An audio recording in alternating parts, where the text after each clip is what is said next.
booming in this era of digital humanities and technological world has widely and swiftly spreaded in almost all parts of the globe. Now everything in this world has two sides of the coin, or rather I would say that there are multiple sides. The same is with the artificial intelligence. It has its pros and cons too, but I am leaned more towards the bleaker and the darker side of the AI or artificial intelligence. Now the term or the word AI has been coined out by an American computer scientist and cognitive scientist named John McCarthy in 1950s.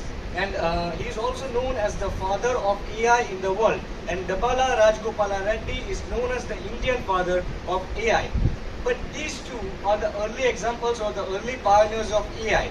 If we see the recent and the modern figure or the towering baronial mammoth, gigantic figure, or it would be more appropriate to say him as the godfather of AI, named Geoffrey Hinton, then who was previously employed to Google, and I'm using the word previously, mark my words, who was previously employed to Google has now quit, and due to his contributions, the world today has been gifted with the AI chatbot that is ChatGPT. But in one of the interviews taken by BBC America, Geoffrey Hinton has provided the reason for his resignation, and he said, and I quote, "I quit Google to speak freely about the dangers of artificial intelligence, and I deeply regret," he says, "I deeply regret my profound contribution in the field, causing wreak havoc to the human intelligence and the cognitive behavioral pattern of the human beings in this world."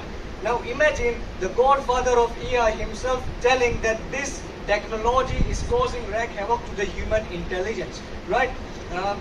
And Hilton is again, mark my words, Hilton is age 75 and he is working day and night to withdraw the technology which he has given to the world, and actually is working in reverse, that how can he minimize the impact and usage of the artificial intelligence in the world.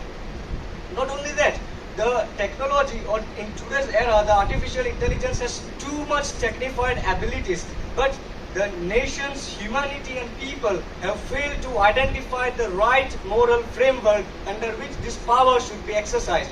The other point I want to make is that the best example of it is the human history has seen, and the human history has also provided evidences and has often failed when it has been given immense power to such technology and have not identified the appropriate moral framework, then it has always created destruction and chaos. The best example of it is the invention of atom energy by Albert Einstein. Now this was an ice-breaking invention for the world which people could have used in a positive purpose and for a positive manner, but it ended up destroying and mass exterminating two of the big cities of Japan, that is Hiroshima and Nagasaki.